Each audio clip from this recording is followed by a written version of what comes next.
鬼岛之音 Ghost Island Media.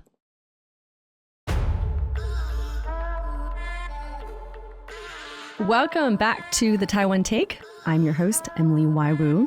Today, I'm welcoming into our studio filmmaker S. Leo Chiang, who has just been nominated for an Academy Award for Best Documentary Short. Welcome. Thank you, Emily. Happy to be here. Congratulations. Thank you. And so today we'll talk about the film called Island in Between. It's your personal perspective at the, quote, uneasy piece on the front line between Taiwan and China.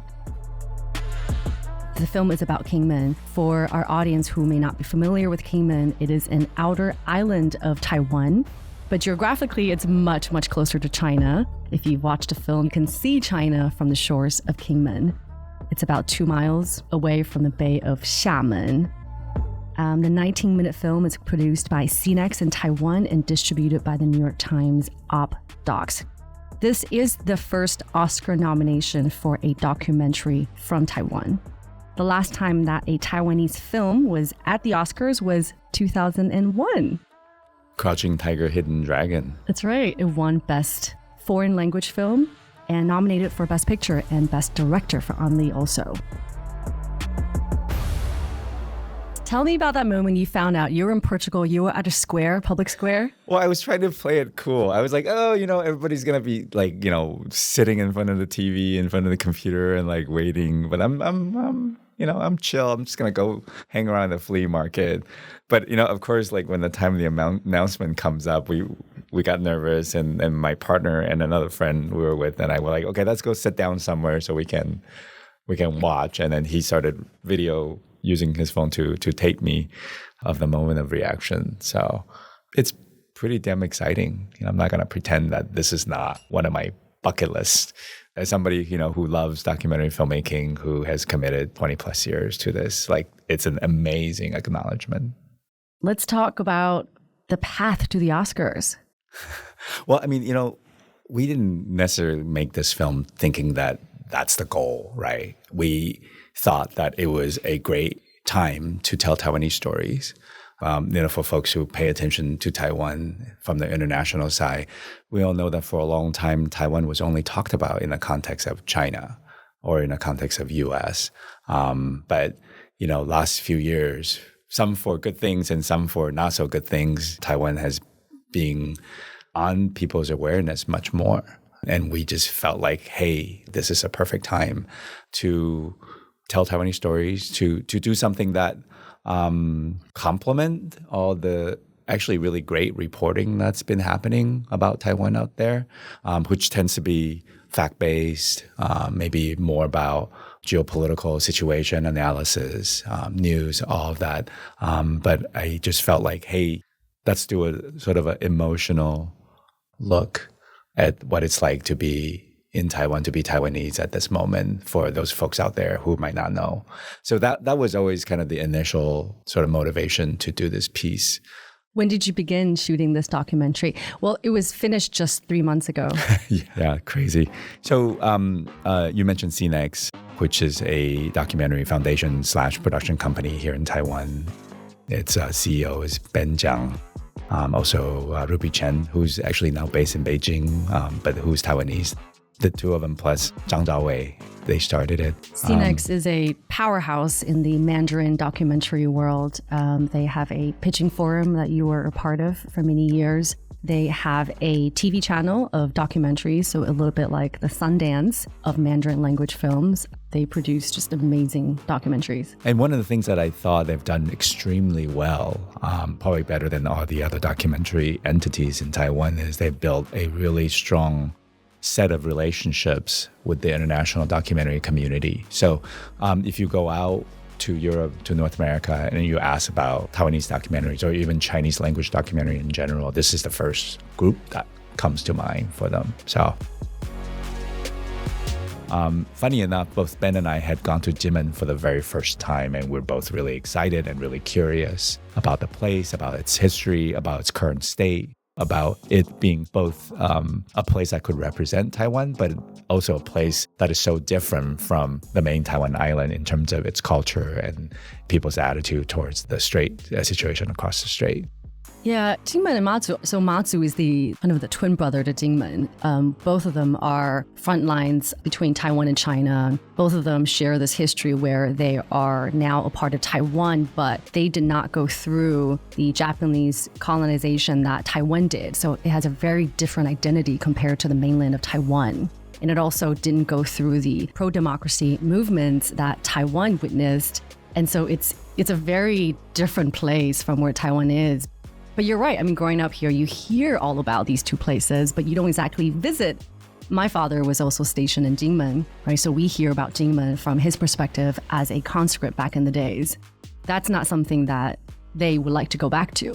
I still have to get myself to Matsu. Super fascinated by that place. And I think Kinmen and Matsu definitely occupy this sort of mythical place in the Taiwanese consciousness, right? And my father and also our producer, Jin Chen, her uncle was also stationed there. We've all heard these stories, not necessarily flattering stories, I might add, about Kinmen and Matsu, because it was always seen through the conscript's point of view, which is that it's a difficult place to be. They're young and they're away from their family and they're constantly being warned about the threat. So they're not necessarily looking at the beautiful nature or the amazing, like Minnan, southern Chinese architecture that was there. Which is so different from the mainland of Taiwan. It is so beautiful. So beautiful. So beautiful. So I think both Ben had that response, right? The visceral response of like, this is not what we thought it would be. And it's so interesting. So what can we do to make this into a documentary film that we could share with an international audience? And the people in Kinmen who you met, was it, so what I experienced in Matsu was that they felt they're very much of Republic of China. They didn't feel too much Taiwanese, and they feel like they're stuck between Taiwan and China because what happened to history. Things kept happening to them. I do feel like over and over again, and then at least the folks that I come into contact with, which might be self-selecting, right? Because I'm making a documentary, so I was reaching out to folks that are interested in participating in that. They do talk about, feeling marginalized, feeling like the majority in Taiwan, main island, don't necessarily embrace them as sort of fully part of Taiwan. They really hold on to the ROC identity very much. I'm generalizing, of course, right? But that does feel like that's a vibe there. They really treasure their cultural and economic relationship with, Xiamen specifically, but, mainland China in general. So that all feels very different. And I also, sometimes I sense some anger there also of folks like, well, why do you guys treat us like this? Why do you exclude us when you talk about like the Taiwanese identity, et cetera? So which I totally do understand as well. Did you meet many young people who were from Kinmen who were still in Kinmen? I met a group of young people, and a lot of them are now sort of the cultural leaders of the community who left Kinmen, studied, and then decided to go back. So it was very intentional that they returned. I think you can probably relate to that. And they're really invested in elevating Kinmen, elevating the culture there, elevating the history there, and also try to build an ecosystem that is conducive for other young people to come back and to thrive. I've also met some, younger people who are mostly have been there, kind of try to figure out how to make a world for themselves in this really tricky environment. Wow. Yeah, so. well, what do they do? And so in Matsu, what I saw was they own restaurants and Airbnbs. Yeah. Very similar. And actually, funny enough, one of the events that I happened to capture was a exchange between the young leaders of Matsu and young leaders in Kinmen. So a group of folks came from Matsu, and then they had this sort of symposium, like a full day of panels and discussions and whatnot. And it is very similar. Like in Kinmen, a lot of the B&Bs, and I imagine it's the same thing in Matsu, I'm not sure. But the Kinmen National Park, which I think is sort of really brilliant idea. As we know, or maybe some folks don't know, but in Taiwan, some of these heritage houses are in disrepair, not because people don't care or it's not worth anything. It's because the ownership is so splinter, after 2 or 3 generations of being passed down, that it's hard to come to a decision to do anything. And a lot of the B&Bs in Kinmen are basically, the Kinmen National Park made a deal with some of these families and say, hey, let us fix up the house for you. We're offer it up to be rented by interested party to run B&Bs. And then you guys benefit from having an income, and we benefit from, having more tourism infrastructure, and also, beautifying these really fantastic villages and communities. So wow. Some of these young people, actually quite a few of the people that I come across, that's what they do. And they are doing some things on the side. They're writers, they're exploring like opportunities to, help the local artisans and local growers and farmers, package goods for sales and for exports and stuff like that. And what was your sense of, economically, what was your sense of how Kinmen is changing? So Kinmen, being so close to China, tourism really started after 2001 when a ferry between Kinmen and Xiamen began, influx of tourism. But then also we know Kinmen has a thriving alcohol industry, the Kinmen Gaoliang. With the Gaoliang industry, there's also an industry of taoqi. The knives are really popular. Kinmen knives. From the bombs, right? That's right. Knives, not bombs. But these are very traditional industries. Now Kinmen is home to 130,000 residents. What was your sense of how economically it's changing there? This is going to be quite anecdotal, that my observation. And by the way, it's 130 official registrants. So I think full-time residents are 60, 70. The rest of the folks are people who live in main Taiwan Island or abroad. Just half? I think so. Wow. I didn't arrive in Kinmen until after the Xiaocantong stopped because of the pandemic. So what I saw were maybe not remnants, not quite the right word, but they're sort of infrastructural. Basically, because of the mainland tourists, Kinmen had invested a lot of money into things like shopping malls and big box stores and all of that. And I think for a while they were doing quite well, right? The tourism industry, they have tour guides who are geared towards the mainland tourists, the Chinese tourists. But now they're not coming. So I think that the last few years was probably quite challenging for a large group of folks that rely on that. And one of the surreal bits about it is if you go there, there are 2 huge malls. One has like a 10, 12 theater multiplex, which for a fairly overall rural island was an interesting choice. But clearly they had made it for the tourists. And the other one was even bigger, and to me, sort of more surreal, is that it was like a ginormous 5-star hotel with duty-free mall attached to it for the mainland tourists to come and pick up goods and then bring it back across the water. So both of those are pretty empty right now. So I don't know what's going to happen to that. I know that a lot of the folks, especially in the tourism sector, they're really discussing how they need to diversify their tourism, which, is always wise to do, how they can attract more tourists on the main Taiwanese island or international tourists for that matter.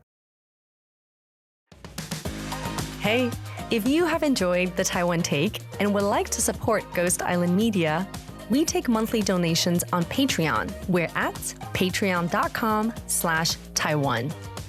And please give us a good rating on Apple Podcasts and Spotify. This helps other people find the show. All right, thank you. And back to the show.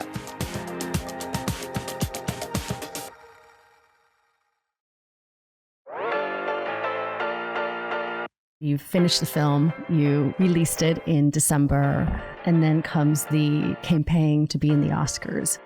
How have your team market this film to the Oscar judges? We didn't necessarily plan this, but our timing was sort of impeccable. I think a lot of it is because of the election in January. The Taiwanese election. The Taiwanese presidential election. And also because in the last couple of years, there have been way more attention and more coverage of Taiwan than prior. That a lot of folks were chomping at the bits to want to find out more angles to talk about Taiwan. So when New York Times decided to launch our film in mid-December, it got attention pretty immediately.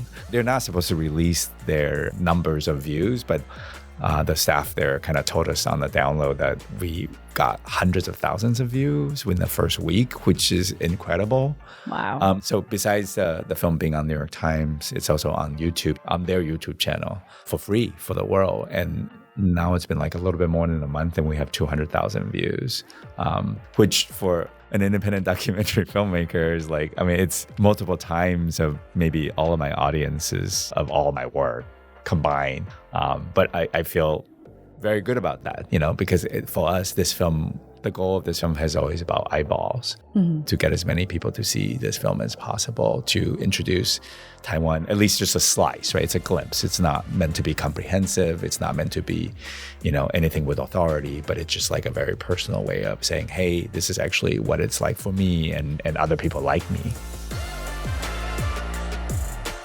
How does one submit your film to the Oscars? So mechanically, the Academy of Motion Pictures Arts and Sciences, which is the full name of the group that's behind the Oscars, they have a set of guidelines in terms of submission, or requirements, if you will. But for the shorts, they're basically, you have to either win at a designated film festival, or you have to find a way to have a theatrical run in one of 8 designated U.S. cities in a commercial theater, the movie theater that normally do play movies and sell tickets to audiences, for 1 week before September 30th, 2023. So it's very, very finicky. September 30th. Yeah, Okay. to qualify for this current cycle.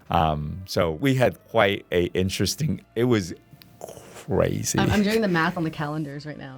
It was crazy. We literally finished the film maybe like on the 25th of September. Wow. And I mean, the funny thing is it was such an afterthought. Basically, we finished the film and then it was Jean Chen, who's amazing. Your producer. Our producer, who is one of she's the most established Taiwanese American documentarian. And she's kind of the godmother to all of us Taiwanese in the US, Taiwanese here, and also Asian Americans in general, actually. She's helped so many people. Anyway, she just said, hey, maybe we should think about qualifying. I think we might have a chance. I have some ideas about how we could try to get this out. And then we're like, oh, okay, well, we know the deadline's coming up, but maybe we can just like get a letter of commitment from a movie theater and then we can apply. But then when we looked at the guidelines, it was like, no, we had to be physically in the theater by September 30th. So, well, let's call some people and see if this is even remotely possible. And it was one of those things that like, it seems absurd that we would even try it. But when we start to make calls, everything kind of fell into place really quickly. And all the challenges that came up were solved in, kind of like utilizing all of our experiences and relationships. So it felt a little bit like it was meant to be, So where did you screen the film in the end? We ended up screening the film at Laemmle Theaters, which is an art house theater chain in Southern California, in Laemmle, North Hollywood, in the, I think, like the 1 p.m. slot for a week starting on September 29th or something like that. Yeah. We had just finished the film. We had barely submitted to any festivals. So we got invited to 2 festivals and we played at the 2 festivals. And then we just kind of went to work reaching out to our colleagues and friends in the community, try to get the word out, try to set up screenings. Private screenings or public screenings? Yeah, both private and public. Did you know who was judging? So how it works with the Oscars is actually different from like Golden Horse, for instance, where there's a jury. The Oscars is a campaign. It's a voting body. There's 2 rounds to get to nomination, 3 rounds to win. The first round is to get to a short list of 15 out of, there was 130 submissions, thereabouts. And then the second round is get from the 15 shortlist to 5 nominated films.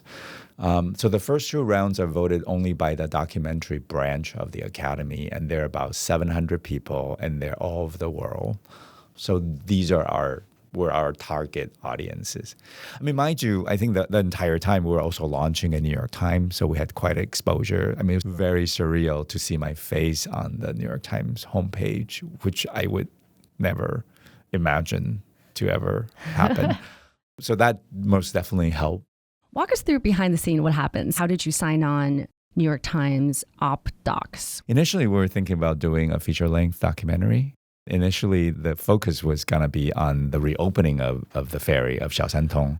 I am kind of fascinated by the relationship that Kinmen has with the Chinese tourists, that sort of symbiotic relationship, but with a lot of layers of complication that could happen.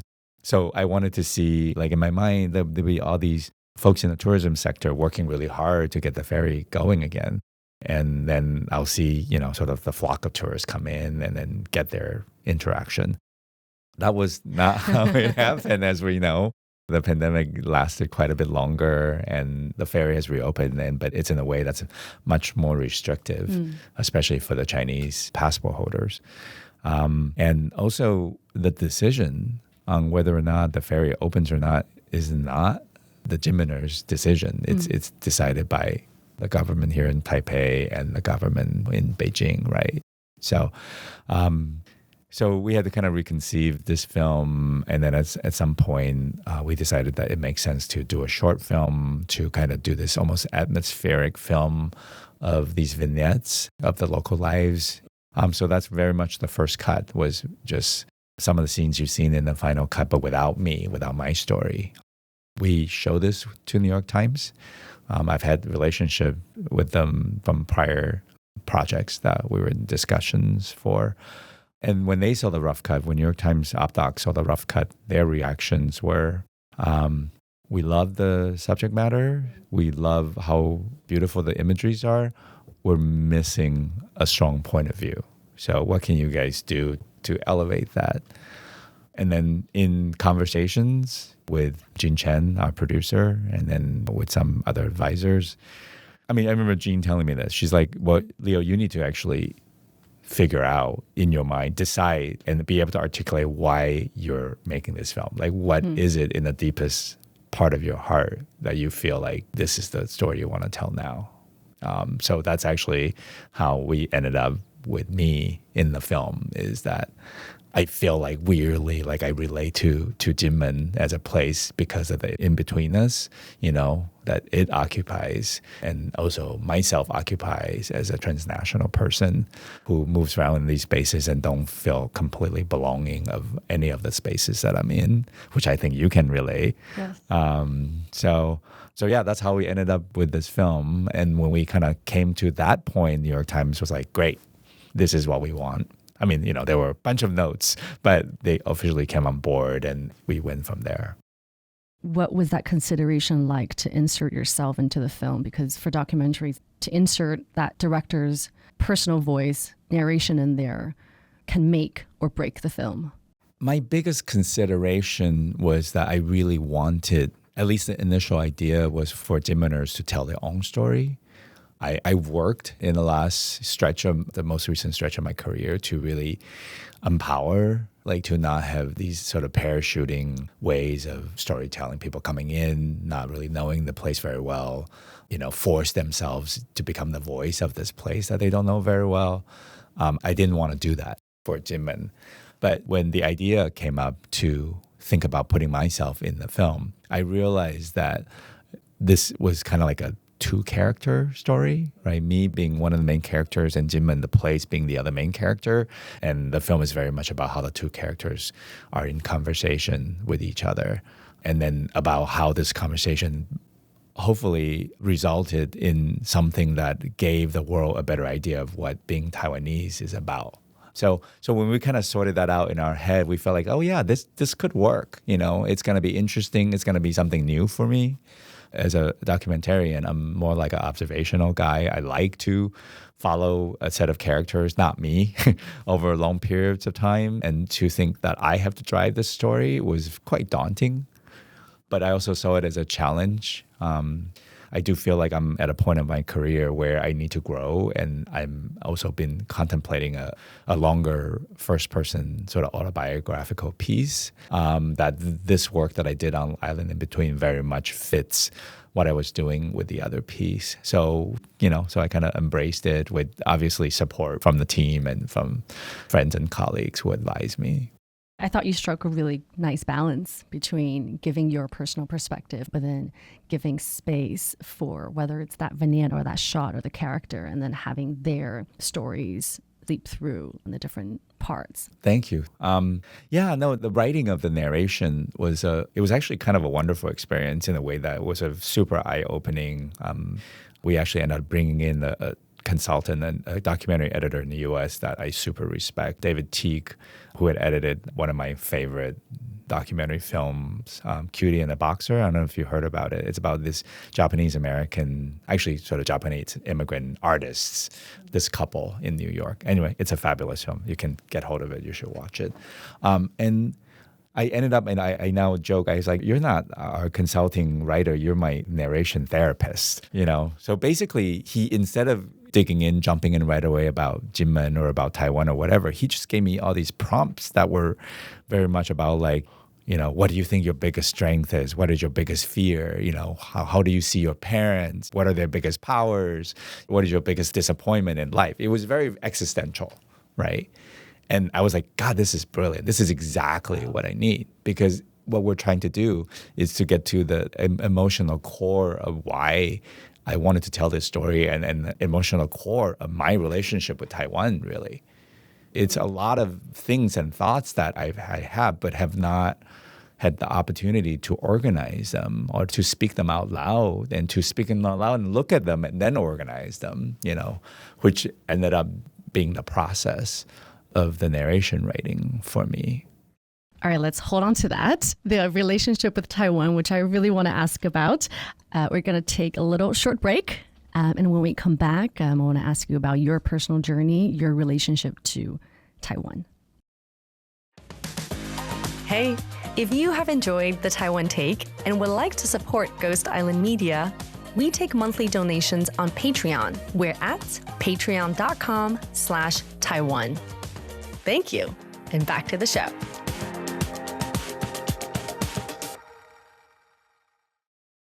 Welcome back. We've been talking to S. Leo Chiang, whose documentary, Island in Between, has just been nominated for an Oscars. I want to ask you about your journey as a Taiwanese parachute kid in the United States. So you grew up in Taiwan until you were 15 years old. I'm a Southerner. I'm from Kaohsiung. My parents actually still live there. They never left because, I parachuted into the U.S. For some of our listeners who may not be familiar with the term parachute. My definition, I guess, is when parents, and during my era, right, mostly East Asian parents from here, from Taiwan, from Korea, Hong Kong, and I think recently more from China, that send their children to the U.S. for education and to live and maybe to somehow gain legal status without them themselves being, immigrating there. So these are children who move to a different country for the purpose of education without their parents with them. Parachute kids live with relatives or host families, boarding schools, or sometimes parents will have an apartment and the kids live there on their own. Yeah. Caretakers. I went to San Jose, California, and there were families like mine where usually the mother that goes back and forth, they travel both sides of the Pacific and maybe spend a stretch of a couple months with them, and then they have to come back to Taiwan and spend time here. And then I also have friends who live basically in like a boarding house, right? It's not a boarding school, but it's a house run often by a Taiwanese immigrant family, again, usually a woman. And then they will be hosting 3 kids, 5 kids in the house. My family, we had initially planned that my mother was going to be the astronaut, as the analogy continues in terms of the flying and the parachuting, and to go back and forth between Taiwan and U.S. But unfortunately, my mom actually got ill unexpectedly after we moved there and passed away really quickly. Sorry. Thank you. And so a couple years later, so we were largely on our own. We did have an uncle and his wife there, so they look after us. We had some family friends looked after us, but we were the envy of our friends, our American friends. We were like, what do you mean you don't have any parents around? You can do whatever you want. Do you remember whether you had particular sense of what being Taiwanese meant back then as an early immigrant? I grew up in a generation where I don't think the Taiwanese identity, at least for those of us who lived in, I don't know if it's even fair to say, sort of like the quote unquote mainstream Taiwanese or mainstream ROC, society. This is late 80s. Yeah, yeah. So basically, I left Taiwan learning one set of Taiwanese history. And when I returned, after the martial law was lifted, I had to relearn an entire history. And my identity was very much tied to that first set of history that I learned about China, about us being Chinese, about China being rightfully ours, which is such an absurd concept now looking back.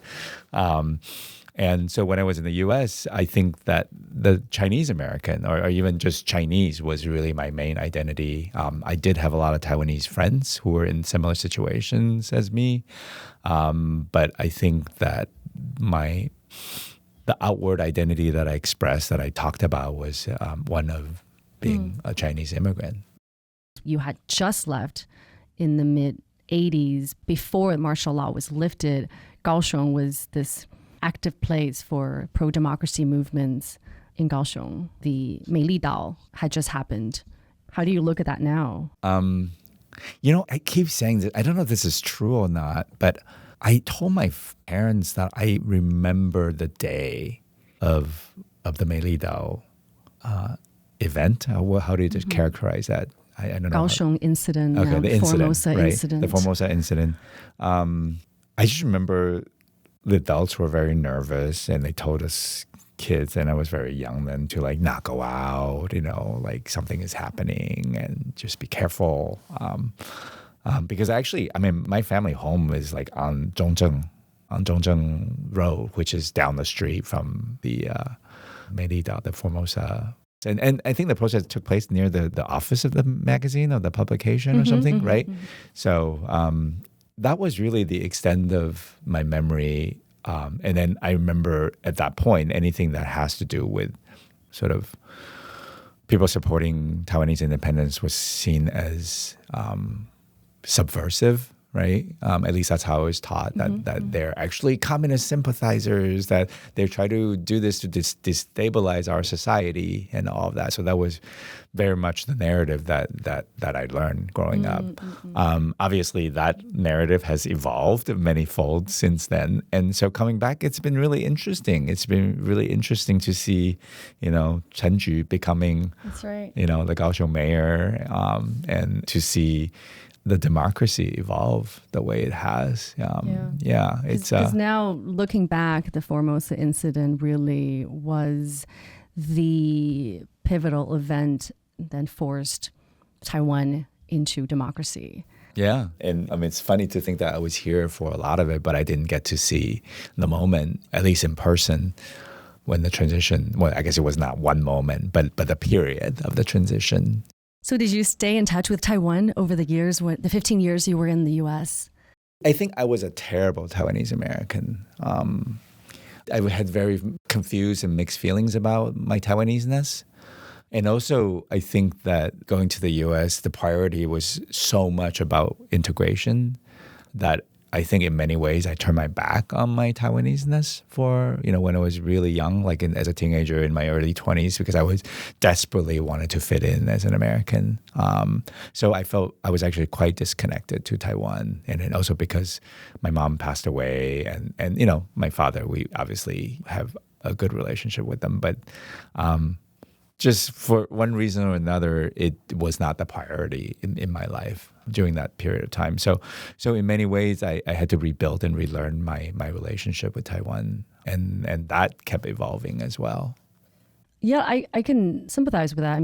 I was that parachute kid in the mid-'90s, and this was a time before internet, before K-pop, or before Japanese manga was cool. Back then, you had to integrate. You had to learn, you had to catch up on what children listened to when they were 5. That was the priority then. Yeah, and also being an immigrant at that time, like you were teased, right?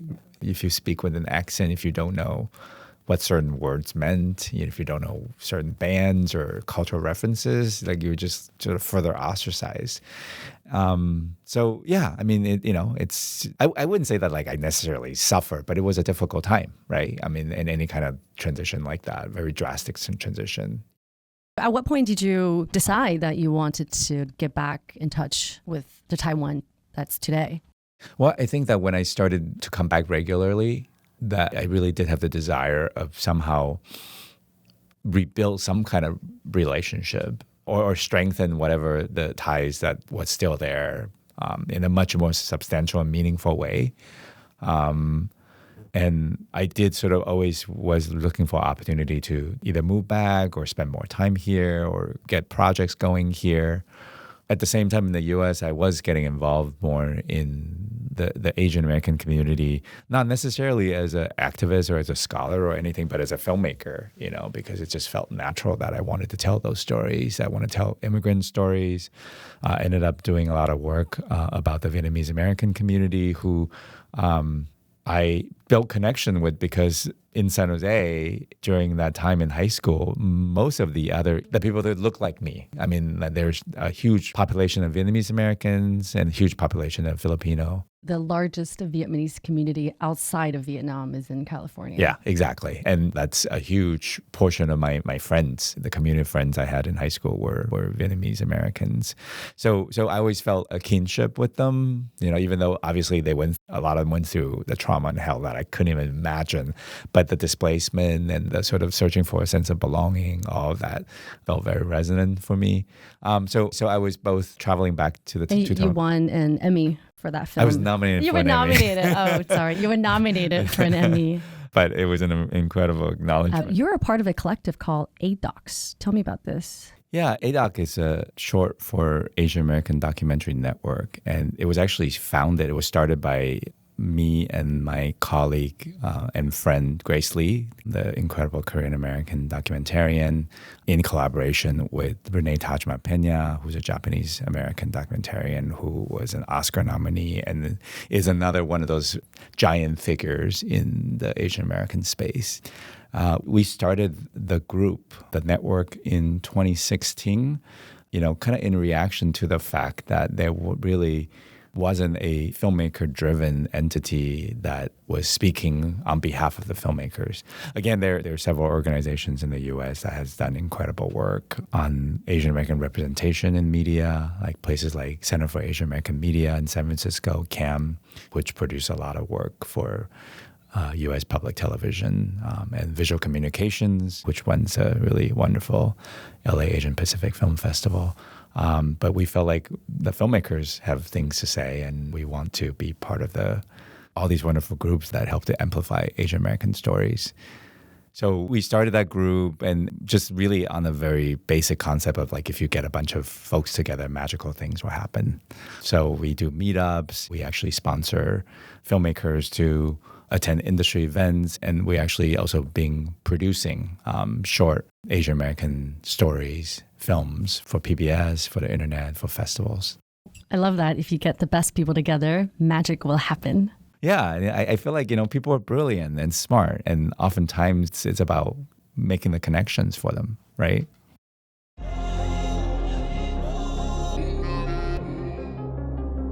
Back then, not as many transnational or third culture kids came back to Taiwan at the time, mostly stayed in the US. It wasn't until after 2007, after the recession, that a lot of Asian Americans or Asian in America came back to Asia.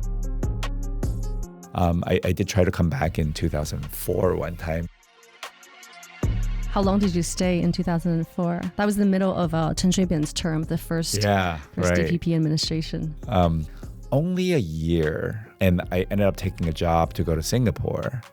And then that job actually took me to China for the first time. I was working for this production company that was producing stuff like factual travel shows, hosted shows for television. So I was doing a travel show in China, and that brought me to China for the first time. In 05, 06? Yeah. How did living in China at the time change how you saw yourself as a Taiwanese? Did it? I didn't live there. I just could come in and out. It did, because now my Chineseness, right? The Chineseness that I built and learned growing up is now in the context of China, where I'm actually, oh, you're Taiwanese, like within 2 seconds after you open your mouth. they know you're Taiwanese, and then there's a different relationship, and then there's a different understanding. And I'm also at these places where maybe I read about or learned about, but like it felt totally foreign to me. It felt like, yes, we're speaking the same language, and we're supposed to have all these commonalities, but we're very different people. We're operating on very different wavelengths. So that definitely made me think about my Taiwanese-ness much more. But maybe Taiwanese-ness in the context of Chinese-ness more than Taiwanese-ness in the context of global identity.